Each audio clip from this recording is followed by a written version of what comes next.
And I believe there's a lot of people who were not registered that did vote.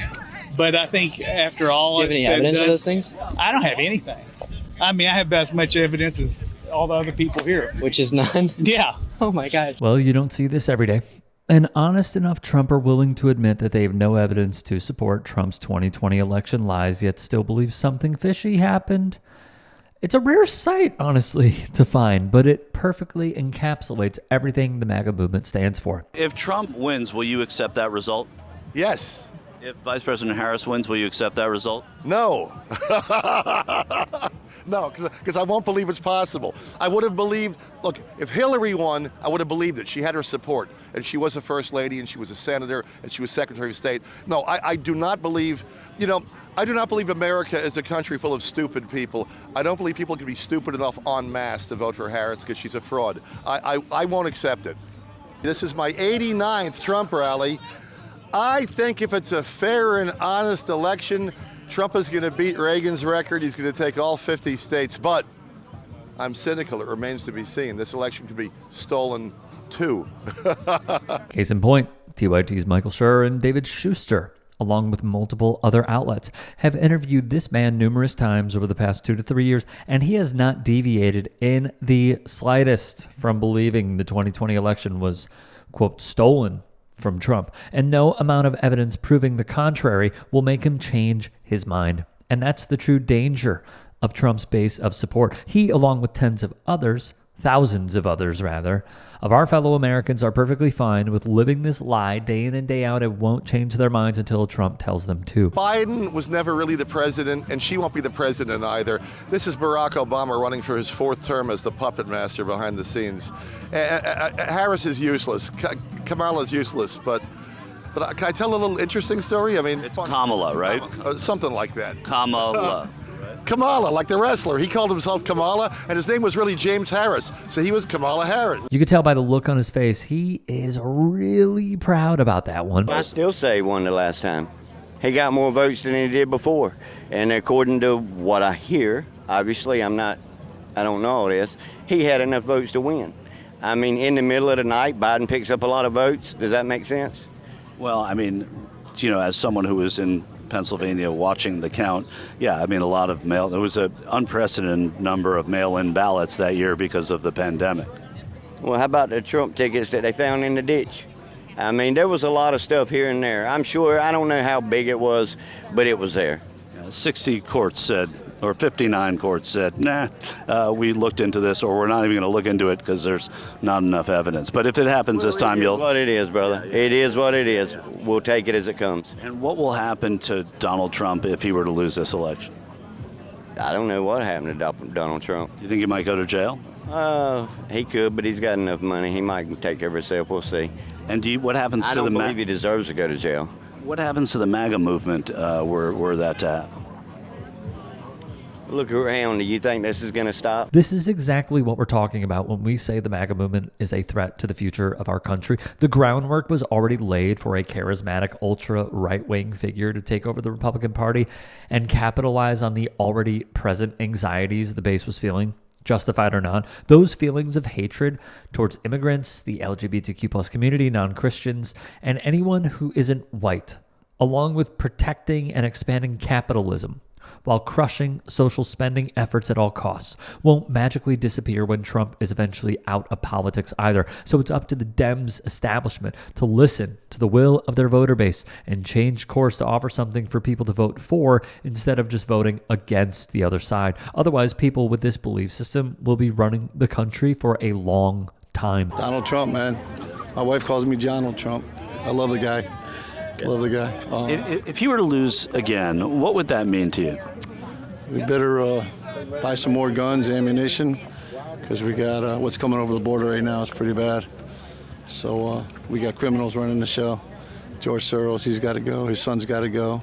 A lot of people don't know his son's married to Clinton's daughter. If she were to win and Donald Trump were to lose again, what would that mean for the MAGA movement?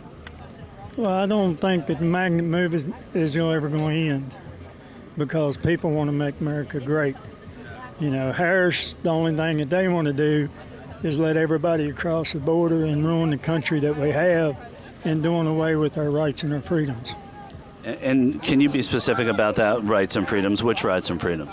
Well, they're already coming after free speech. They're coming after the guns and the right to have them. And the number one thing, since I get royalties from gas in Pennsylvania, drill, baby, drill. Well, Vice President Harris has said that she's in favor of fracking. She's flip-flopping. She's flip-flopping. Go to Fox News and watch all the live things that she said about banning fracking and everything else. I'm for fracking all the way. I'm talking $6,000 a month. If Trump were to lose, what happens to MAGA? They're going to still be here, hoping for the next time. Who would be the person they'd hope for? Maybe J.D. Vance. Who knows? Even if the ticket were to lose, you think they'd still be behind Senator Vance? Probably. Oh yeah, he got the same. He's doing the same policies. You know, I like Trump's policies. Harris, we don't know what she's doing. She won't tell anybody. In terms of what? Be specific about that. In terms of fracking, she's saying she's flip-flopping on fracking. Well, she's saying she's for fracking for the past. But I'm just saying, she is saying and said for the past 5 years, right? It sounds like you're for Harris. No, I'm saying I'm just saying, what about it? She said for the last 5 years. She's been consistent for 5 years and inconsistent before. She hasn't done anything that she says she's going to do in 4 years, 3.5, 4 years. But so what's her excuse? But she's the vice president, right? Is she not? What's her excuse? No. She still should have been down on that border, stopping all these illegals coming in, and she didn't do it. Well, that was not her job, though. Was that her job? See, it sounds like you're sticking. No, I'm not saying. I'm pushing back. Yes, that's my it's her job. It was her job. Her job was to be in Central America trying to change. It's her job to stop it, and she didn't do it. She was about the roots of immigration, not the border, right?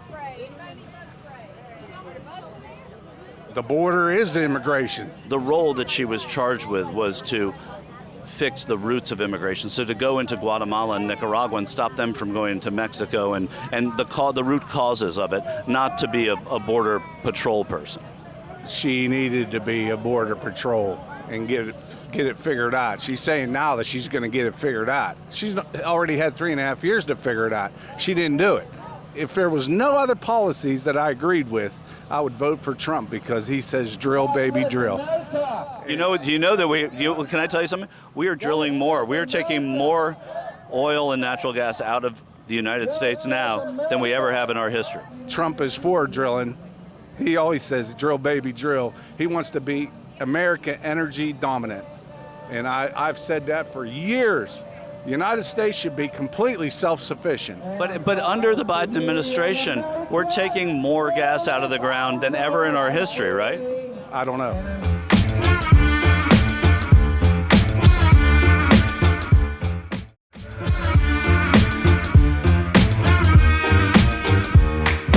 It's happening again. And they started lifting. And she got up there, and she got it up to here, and it was going, and they were screaming. They were screaming. They're so proud of her. Couldn't quite make it, but you'll make it the next time. And then a guy comes along named Jill. Now, a guy comes along, and he goes, looks down. Then I think for a little enjoyment, he went, When a presidential candidate does this.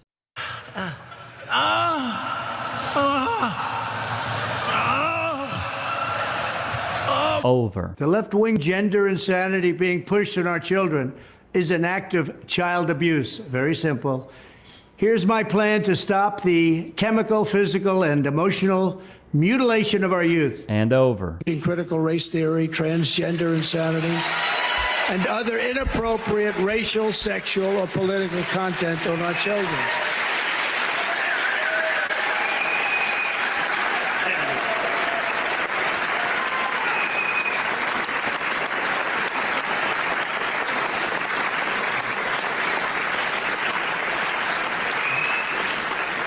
It's amazing how strongly people feel about that. You see, I'm talking about cutting taxes, people go like that. Talk about transgender, everyone goes crazy. Who would have thought 5 years ago you didn't know what the hell it was? But I mean, there's so much truth here in this. And over again. After consultation with my generals and military experts, please be advised that the United States government will not accept or allow transgender individuals to serve in any capacity in the U.S. military. Our military must be focused on decisive and overwhelming victory and cannot be burdened with the tremendous medical costs and disruption that transgender in the military would entail. It has devastating effects. What about the debate over pronouns that we hear about? I'm going to be 80 years old tomorrow.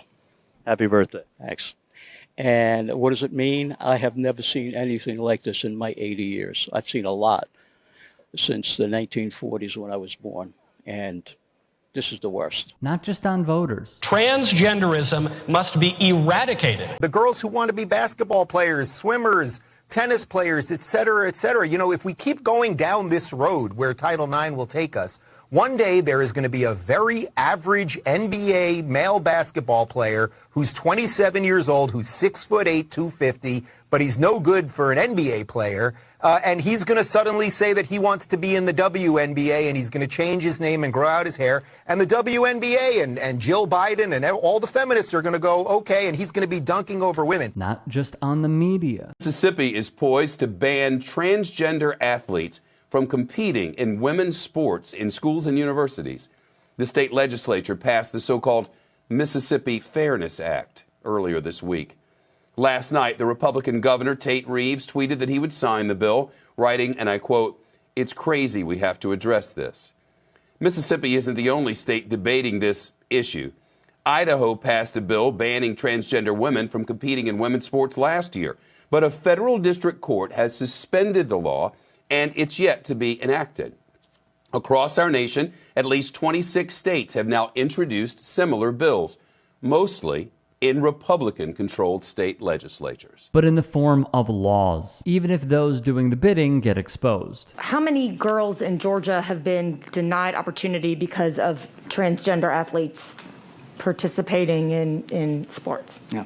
So obviously there's not a lot of statistics on that. So there are none in Georgia. Again, I don't have any hard data on that. Will you cite any examples where a young woman was denied a scholarship opportunity or a title here in Arizona, not outside of Arizona, not anecdotally in another state, but here specifically in Arizona, because they were competing against a trans athlete who outperformed them? I can't at this point, Mr. Chairman. Which brings us to this. From the Post Millennial, Boise State women's volleyball team forfeits match over trans competitor Blair Fleming. San Jose State University women's volleyball team has been undefeated this season with a team record sitting at 10-0. No word if Tim was told to say this on behalf of Russia.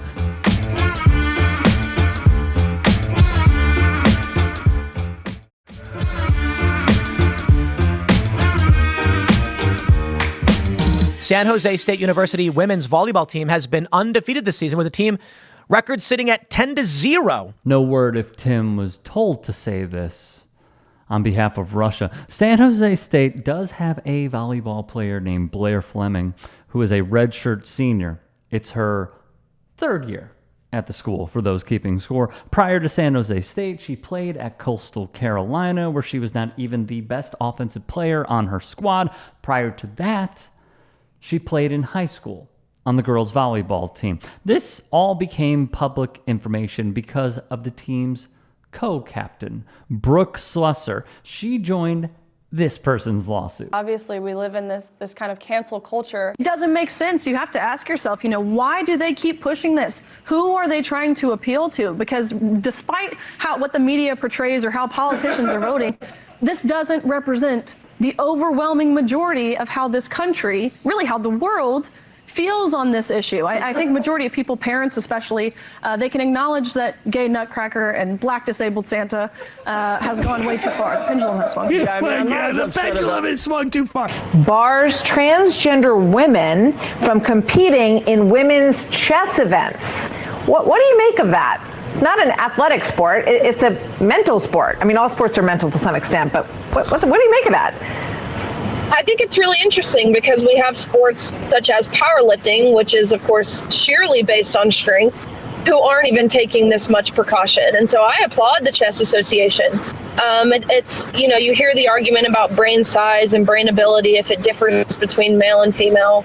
But I think that's missing the point. The point is that the women's category is meant for women, and having men compete in it is still taking spots away from women. Riley Gaines, a fifth-place finisher who has made it her life's duty to crush trans people. Because now, in most cases, and according to NCAA rules, the trophy goes to whoever is older. Leah was born in 1999 and Riley was born in 2000. On top of that, if they were going by lane order, Leah would still get the trophy. I also want to add that this story happened almost exactly a year ago, and both Riley and Leah have graduated and no longer swim in NCAA. Leah Thomas got a trophy before her because of an NCAA rule going by the alphabet. Just to make it clear, she sat on the sidelines because she was not competing in this event. Katie Ledecky holds the record in this event with a time of 4:24.06. In this competition, Leah won with a time of 4:33.24. That is almost 10 seconds slower than Katie. She made it sound like Leah set the fastest time in the whole entire world. In this meet, there were also 27 records broken, and Leah had none of them. So look, her stardom has obviously rose, and it mainly comes because she loves crushing the disenfranchised. Fast forward to present day, Gaines filed a suit against San Jose State claiming the NCAA's transgender eligibility policies violate Title IX and the 14th Amendment's Equal Protection Clause, a notable name. And Face joined the suit, of course, Brooke Slusser, Fleming's teammate, quite some leadership. Slusser claims Fleming can spike a ball 80 miles an hour. That's in the suit. Currently, the women's record is 70 miles per hour, while the fastest spike for a man is 84 miles per hour. It is and remains unclear if Slusser ever used a radar gun or any device that could measure Fleming's hardest spike. When news got out, teams started canceling their matches, like Southern Utah on September 14th, then Boise State on September 28th. They would follow suit. In their statement released to the public, they did not mention a trans player being the reason for the cancellation, likely because if they did, they could potentially be served a lawsuit. However, it is quite obvious that that is the reason, especially when the state's governor, Brad Little, wrote on Twitter, "I applaud Boise State for working within the spirit of my executive order, the Defending Women's Sports Act. We need to ensure player safety for all of our female athletes and continue the fight for fairness in women's sports."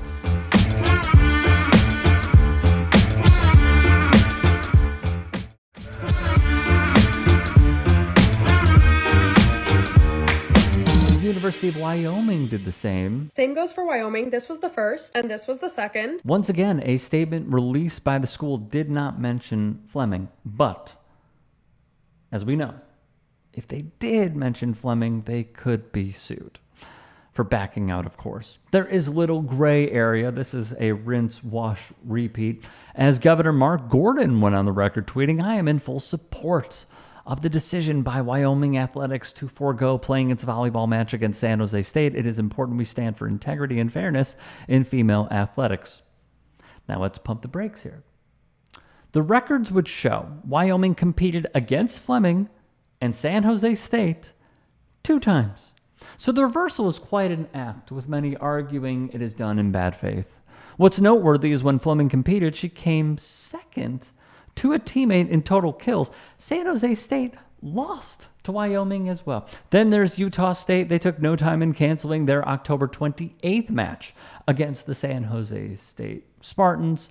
And this time it appears they would be citing Fleming. Overall, this team has not been great in San Jose State. They went 13-18 last year. The Spartans are yet to make the NCAA tournament with this group and many others in years past. The last time they made the tournament, 2001. They have gotten off to a good start, 9-0, though many of those wins have come via cancellation. And in addition, they just lost their last match in Fort Collins against Colorado State. Should be noted, Colorado State on Twitter, when announcing their dub over San Jose State, had to turn off replies, which tells a lot about where we are, not only on this issue, but also where Twitter is as well. Slusser said it was easy to join the suit and continues stating that Fleming is male, in essence denying that trans women are women. She is peeved the school did not tell her that Fleming was trans because they would room together on road trips. This would track with Gaines, of course, a bigot who continually dead names people and refers to trans women as he or him. So it goes to show they do know pronouns. This can easily be found on page 155 of the lawsuit, where Brooke Slusser, again, put in a leadership position on this team, claims Fleming requested a room with her, though this still remains unclear. Now, let me just say, she is from Denton, Texas. Denton County did vote in a wide majority for Donald Trump. We do not know where she aligns on the political spectrum, but we know where she aligns with this. She came from Alabama. She transferred to San Jose State. And she is very upset because clearly she believes that Blair Fleming is a man. She also said this about rooming with Fleming. And these are all allegations where she claims that Fleming requested to room with her. This was brought up in a few TikTok videos, and I just want to say, if a trans person who every time they step out of their house, of their apartment, or even log on, they are a target. So if someone, and I'm just going to make a judgment here, if someone who is completely disenfranchised, marginalized, treated as the lesser, to many people, they think you should not exist as a person on the face of this earth, is comfortable enough to realize that they feel safe in your presence, it should speak to your character. It should speak volumes to who you are as a person if they request to be in your presence and share the same roof as you. That should say a lot. It just should. And the fact that Slusser can't see that really goes to show me, and I understand that she's in college. There will be a lot of growth over the years, of course. It shows that she has not reached that maturity level yet to understand and comprehend this, because it is vital. Vital. Furthermore, ironically, when Fleming saw the news come out, called a lunch with teammates, and decided to come out to them. Slusser, the co-captain, said she did not want Fleming to be bullied, but also she was uncomfortable with her on the team, which, whether she sees it or not, is a form of bullying at her own behest. And yet, it's very clear that she still doesn't see it. Blair has never harmed, nor is she doing harm to absolutely anyone. I'm confident in saying that if people had an issue with the way she was playing, or even wanted to question her sex, then that would have been dealt with in the 3 previous years of her college career. I absolutely hate that she's being used to push an agenda and as an avenue for transphobia. San Jose State has done a great job at protecting Blair and, from what I can see, navigating the situation. But above all, Blair is a woman. She deserves to live a normal life and play the sport that she loves, as she has been doing without issue for a number of years before she was outed. With how this has all unfolded, it's very clear that there's no need to protect or save women's sports. Rather, this wasn't even about sports in the first place. If you can and are willing, please become a paid member here at TYT Sports, and or go to tyt.com/join. In addition, you can follow me on Twitter, Instagram, and TikTok. Appreciate it. Have a great day.